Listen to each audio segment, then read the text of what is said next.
যেমন শিম্পাঞ্জিকে আপনি চাইলে হলো এই যে কালো বডি আছে না, এটাকে এর ডিএনএ মডিফাই করে এটাকে আপনি সাদা বানিয়ে দিতে পারেন। এদের যে কালো পশম আছে সেটাকে আপনি পশম ছাড়া বানাইতে পারেন। এদের যে কালো পশম সেটাকে সাদা পশম বানিয়ে দিতে পারেন, কিন্তু আপনি কোনো শিম্পাঞ্জিকে মানুষ বানাইতে পারবেন না, যত ডিএনএ মডিফাই করেন না কেন। অনেকটা এরকম বর্তমান বিজ্ঞানীরা জাস্ট গ্রেউলফকে মডিফাই করতেছে, মডিফাই করে তাকে একটা ডায়ারোলফের রূপ দিচ্ছে। এটা জাস্ট একটা হাইব্রিড জাত, এটা কোনোদিনই ডায়ারোলফ না। বর্তমান সময়ে আমেরিকার এক বায়োটেক কোম্পানি ক্লোজাল বায়োসায়েন্স তারা দাবি করছে যে তারা ডায়ারোলফকে ফিরিয়ে আনছে। তারা ডায়ারোলফের 3টা বাচ্চা তৈরি করছে। তো আমি আজকে মূলত ভিডিওতে আমার যে অনুসন্ধান, আমার যে বুদ্ধি, যতটুকু বিবেচনা, সেটার মাধ্যমে আমি আমার দিক থেকে বলবো যে কেন ডায়ারোলফকে বর্তমান সময়ে ফিরিয়ে আনা সম্ভব না। তো এবং বিজ্ঞানীরা যারা যারা এই ক্লোজাল বায়োসায়েন্স যেটা বলতেছে সেটা কেন বর্তমান মানুষকে জাস্ট বিভ্রান্ত করতেছে, সেটাই মূলত আজকে বলবো আমি।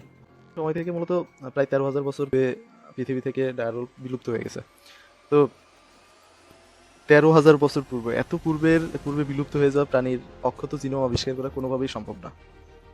যাই আংশিক ডিএনএ পাই, সেই আংশিক ডিএনএ দিয়ে কখনোই একটা প্রাণীকে ক্লোন করা যায় না। মূলত এই একটা জায়গাতেই এই এই যে পুরো প্রজেক্ট এই একটা জায়গাতেই ক্লোজ হয়ে যায়। তো অনেকে আবার ভাবে যে হয়তো ডায়ারোলফ গ্রেউলফেরই বড় কোনো প্রজাতি, আসলে কিন্তু না। ডায়ারোলফ আর গ্রেউলফের সাথে জিনগত মিল মাত্র 60%। অর্থাৎ ডায়ারোলফ আর গ্রেউলফকে যদি আপনি মানে একটা সাধারণ প্রাণী হিসেবে কল্পনা করেন, তাদেরকে সাধারণ প্রাণী হিসেবে কল্পনা করতে আপনাকে পিছায় যাইতে হবে 57 লক্ষ বছর আগে। এবং মজার ব্যাপার হলো গ্রেউলফের সাথে সব থেকে কাছের যে প্রজাতিটা এখন আছে সেটা হলো আমেরিকার একটি কুকুর, যার নাম হলো কায়োটি জাতের একটা কুকুর, যেটা বরফ অঞ্চলে থাকে। স্ক্রিনে হয়তো দেখতে পারবেন। তো কায়োটির সাথে গ্রেউলফের মিল আছে, বাট ডায়ারোলফের সাথে অসম্ভব। মানে দূর দূর পর্যন্ত মিল নাই। আমি আপনাকে একটা এক্সাম্পল দিই।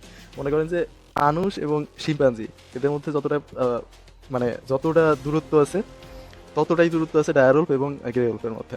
যেমন শিম্পাঞ্জিকে আপনি চাইলে হলো এই যে কালো বডি আছে না, এটাকে এর ডিএনএ মডিফাই করে এটাকে আপনি সাদা বানিয়ে দিতে পারেন। এদের যে কালো পশম আছে সেটাকে আপনি পশম ছাড়া বানাইতে পারেন। এদের যে কালো পশম সেটাকে সাদা পশম বানিয়ে দিতে পারেন, কিন্তু আপনি কোনো শিম্পাঞ্জিকে মানুষ বানাইতে পারবেন না, যতই ডিএনএ মডিফাই করেন না কেন। অনেকটা এরকম বর্তমান বিজ্ঞানীরা জাস্ট গ্রেউলফকে মডিফাই করতেছে, মডিফাই করে তাকে একটা ডায়ারোলফের রূপ দিচ্ছে।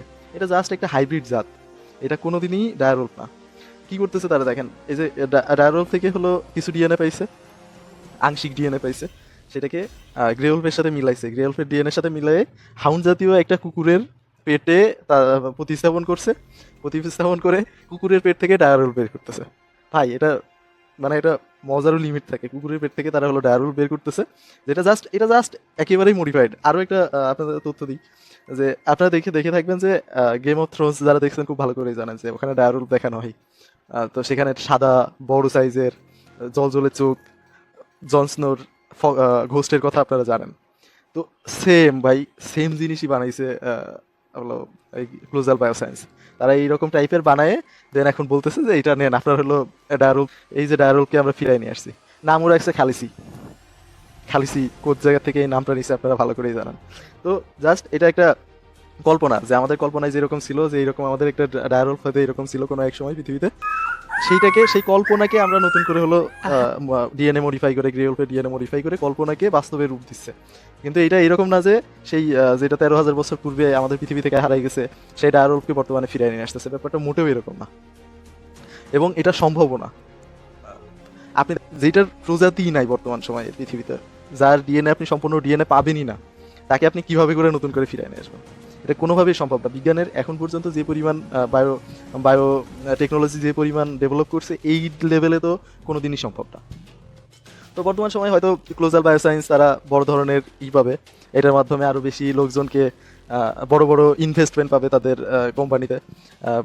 দৃষ্টি আকর্ষণ তো অলরেডি করে ফেলছে। পৃথিবীর মনে হয় এমন কোনো নিউজ পোর্টাল নেই, নিউজ মিডিয়া নেই যারা এইটা করে নাই, মানে প্রকাশ করে নাই। এবং খুব মজার ব্যাপার, এই যে গেম অফ থ্রোনস কিন্তু দেখায় দেখায় কিন্তু মিলায়ে মিলায়ে এটা প্রকাশ করতেছে, সবাই নিউজ করতেছে। আসলে বাস্তবতা ওইটাই, যে আমরা গেম অফ থ্রোনসে দেখছিলাম যে এইরকম ডায়ারোলফ হয়। তারা কি করছে, তারা নতুন একটা প্রাণী মডিফাই করে, যেটাকে হাইব্রিড একটা জাত বানায়, সেটা আমাদের সামনে তুলে দিয়ে বলতেছে এই নেন আপনাদের ডায়ারোলফ।